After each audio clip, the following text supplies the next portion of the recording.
تو پتا چلتا ہے جب محبوب جسے ہم عبدہو کہتے ہیں، جب ان کی قوت کا یہ عالم ہے تو رب محمد کی قوت کا عالم کیا ہوگا؟ یہی خاص بات ہے۔ لیکن اللہ اکبر، آج کل لوگوں نے بڑا تنگ کیا ہے، لوگ عجیب عجیب توحید کے نام پہ باتیں کہتے ہیں صابر پاک نے خود کا جنازہ پڑھایا، کہہ دو گے تو شرک ہوگا۔ میں نے کہا نادان، شرک نہیں ہوگا، یقین پختہ ہوگا کہ جب بقائے صابر کا یہ عالم ہے تو رب صابر کی قیومیت کا عالم کیا ہوگا؟ یہ بات اصل میں بتانا ہوتا ہے۔ جب عبد القادر جیلانی ٹھوکر سے مردہ زندہ کر سکتا ہے تو قادر کی قوت کا عالم کیا ہوگا؟ یہ بات بتانا مقصود ہوتا ہے۔ لیکن بہرحال تو عرض یہ کر رہا تھا، حضرت آسیہ کو بہت ورگلایا، نہ مانی تو کہا اس کے ہاتھوں میں میکیں ٹھوک دی جائے، اور حضرت آسیہ کے ہاتھ اور پیر میں میکیں ٹھوک دی گئی، کھوٹیاں ٹھوک دی گئی، اور حضرت آسیہ وہ بے چین رہی۔ بلکہ حضرت آسیہ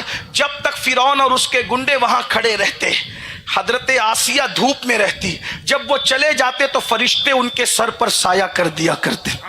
یعنی جو لوگ دین پر ڈٹتے ہیں وہ رسوا نہیں ہوتے، خدا کی مدد ان کے ساتھ ہوتی ہے۔ کوئی دین پہ ڈٹ کے تو دیکھے، قرآن کہتا ہے ان الذین قالوا ربنا اللہ، بے شک جن لوگوں نے کہا ہمارا رب اللہ ہے، ثم استقاموا، اور اس پر ڈٹ گئے۔ دیکھو یہ وقت تو ڈٹنے کا ہے، ہٹنے کا نہیں ہے، ڈٹنے کا ہے۔ اور مومن کی شان ہے ہر دور ڈٹنے کا ہے۔ جس دن مومن ڈٹتا ہے اس دن زمانہ ہٹتا ہے۔ اگر سب کو ہٹانا ہے تو خود کو ڈٹانا پڑے گا۔ ثم استقاموا، ڈٹ جاؤ اللہ کے دین پر۔ ڈٹنے کا کیا مطلب ہے؟ ایک صحابی کہتے ہیں یہ کہا میرا رب اللہ ہے، اس پہ ڈٹ جاؤ، اب ادھر ادھر نہ دیکھو، بلکہ مصیبت دے تو بھی راضی اور راحت دے تو بھی راضی۔ بلکہ ہم نعمت اور مصیبت نہیں دیکھتے بلکہ دینے والے ہاتھ دیکھتے ہیں، ہے نا؟ یہ ہے وہ جو دے دے، بیماری دے تو حضرت ایوب کی طرح لے لیا کرو، اور شفا دے تو بھی ایوب کی طرح لے لیا کرو۔ ایک بات کہوں، جب بیماری دیتا ہے نا تو پھر خود خیریت بھی پوچھتا ہے، کوئی مومن تو بن کے دیکھے۔ حضرت ایوب سے کسی نے پوچھا تھا اتنے بیمار رہے، اتنے بیمار ہے، سب نے ساتھ چھوڑ دیا اور پھر آج اچھے ہو گئے، صحت مند ہو گئے، دونوں دور میں اچھا دور کون سا ہے؟ حضرت ایوب کہتے ہیں جب بیمار تھا تو مزے ہی کچھ اور تھے، اس کی تکلیف دینے کے انداز بھی جدا ہیں۔ تو کہا کون سا اچھا مزہ آتا تھا؟ کہا جب بیمار تھا کوئی دوست یار نہیں تھا، سب نے ساتھ چھوڑ دیا۔ تو پہلی بات یاد رکھنا بہنوں، جس دن سب ساتھ چھوڑتے ہیں اس دن رب کی مدد آتی ہے۔ جب تک سب کھڑے ہیں رب کی مدد کا تصور مت کرو، جس دن سب ساتھ چھوڑ دیتے۔ قرآن نہیں کہتا کہ لوگوں کو جھنجھوڑا گیا تو کہا متا نصر اللہ، کہاں ہے اللہ کی مدد؟ جب سارے ناطقے بند ہو گئے تو پھر آواز آئی نصر اللہ قریب، اللہ کی مدد قریب ہے، اور پھر مدد آئی، لوگوں نے دیکھا۔ میرے آقا علیہ السلام نے فرمایا لا مولا، جس کا کوئی مددگار نہ ہو، جس کا کوئی مددگار نہ ہو، اللہ و رسولہ مولا، جس کا کوئی مددگار نہ، اللہ رسول اس کے مددگار ہیں۔ تو ایوب علیہ السلام کہتے ہیں جب بیمار تھا اور سب نے ساتھ چھوڑ دیا تھا، سوائے بی بی رحمت کے علاوہ کوئی ساتھ نہ تھا، تو روزانہ سرگوشی کی جاتی تھی اور مشیت پوچھتی تھی پیارے ایوب کیسے ہو؟ تو میں کہتا تھا الحمدللہ۔ تو یار پوچھتا تھا کیسا ہے، اور ہم کہتے تھے الحمدللہ، جب سے اچھا ہو گیا ہوں۔ اب وہ آواز نہیں آتی، اس آواز میں اتنا مزہ تھا کہ کسی نعمت میں اتنا مزہ نہیں ہے۔ کوئی اس کا ہو کر تو دیکھے۔ اللہ اکبر۔ تو جس نے اللہ کی راہ کے اندر اپنے آپ کو قربان کیا، مدد آئی۔ قرآن کہتا ہے کیا ہوتا ہے؟ جو ڈٹ گیا تتنزل علیہم الملائکہ، یہ عربی زبان کا حسن ہے۔ قرآن نے کیا بات کہی ہے، اس پر فرشتے نازل ہوتے ہیں، کیونکہ عربی زبان میں واحد تثنیہ جمع قلت جمع کثرت، نہ واحد کا سیگا نہ تثنیہ کا سیگا نہ جمع قلت کا سیگا۔ جمع قلت 3 سے شروع ہوتا ہے 9 پہ ختم ہوتا ہے، قرآن نہیں کہتا۔ قرآن کیا کہہ رہا ہے؟ جمع کثرت کے ساتھ ملائکہ، نہ ایک فرشتے آتے ہیں، نہ دو آتے ہیں، نہ تین آتے ہیں، نہ 9 آتے ہیں، فرشتوں کی پوری جماعت آتی ہے. تتنزل علیہم الملائکہ اللہ تخافوا، فرشتے کہتے ہیں اللہ تخافوا ولا تحزنوا، غم مت کر، خوف مت کھا، وابشروا بالجنۃ التي کنتم توعدون نحن اولیاؤکم فی الحیات الدنیا وفی الآخرہ. اس جنت کا جس سے تجھ سے وعدہ کیا گیا ہے اس کی بشارت لے. اور ہم کوئی مددگار نہیں ہے نا، فرشتے کہتے ہیں ہم تیرے مددگار ہیں دنیا میں بھی اور آخرت میں بھی. اگر اللہ کے دین پہ ڈٹو گی استقامت کے ساتھ، کوئی مدد کرے نہ کرے اللہ کی مدد آئے گی، فرشتوں کی مدد آئے گی. اپنے بچوں کو دین سکھاؤ، اپنے بچوں کو مذہب سکھاؤ، اپنے بچوں میں قناعت پیدا کرو، اپنی بچیوں کے اندر قناعت پیدا کرو کہ لوگ روٹی کے اور بوٹی کے چکر میں ہم سے ہمارا دین نہ چھین سکے. اپنے بچوں کو صحابہ کی داستان سناؤ، اپنے بچوں کو اہل البیت کی داستان سناؤ، اپنے بچوں کو انبیاء کی داستان سناؤ، اور ان کے اندر عزم پیدا کرو، ایمان کی اہمیت پیدا کرو، عقیدے کی اہمیت پیدا کرو، اپنے بچوں میں یقین پیدا کرو تاکہ ہمارے بچے ایمان پر ڈٹے. میری بہنوں، ایمان سے بڑی کوئی چیز نہیں ہے. آخری جملہ کہتے ہوئے رخصت ہوتا ہوں. لوگ کہتے ہیں فلاں مقدر کا سکندر ہے، فلاں مقدر کا سکندر ہے. میں نے کہا سکندر کیا اور اس کی حیثیت کیا اور اس کی اوقات کیا؟ سکندر وہ ہے جس نے آدھی سے زیادہ دنیا فتح کیا، یہی سکندر ہے. میں نے کہا کیا حیثیت ہے اس کی؟ سکندر ہمارے مقدر پہ ناز کیا کرے. کہا وہ کیوں؟ میں نے کہا اس نے آدھی سے زیادہ دنیا فتح کی، پھر بھی مرا تو جنازے میں ہاتھ خالی لے کر گیا. اس کے مقدر میں آدھی سے زیادہ دنیا ہے، مگر دنیا سے جاتا ہے تو خالی ہاتھ جاتا ہے. اور سکندر تو ہمارے مقدر پہ رشک کر کہ تیری قسمت میں آدھی سے زیادہ دنیا ہے اور ہمارے مقدر میں آمنہ کا لال ہے. اور ہم جب دنیا سے جائیں گے تو خالی ہاتھ نہیں جائیں گے، جنازے میں دامن مصطفیٰ لے کر کے جائیں. ہم سے بڑھ کر بھی کوئی خوش نصیب ہے، لیکن حضور سے وفا کرو گے تو، اپنے بچوں کے اندر دین کی محبت پیدا کرو گے تو.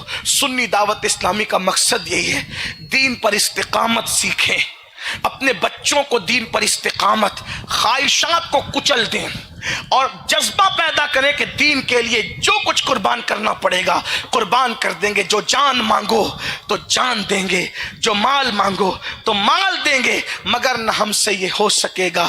نبی کا جاہو جلال دیں گے. انہیں جانا، انہیں مانا، نہ رکھا غیر سے کام. للہ الحمد، میں دنیا سے مسلمان گیا.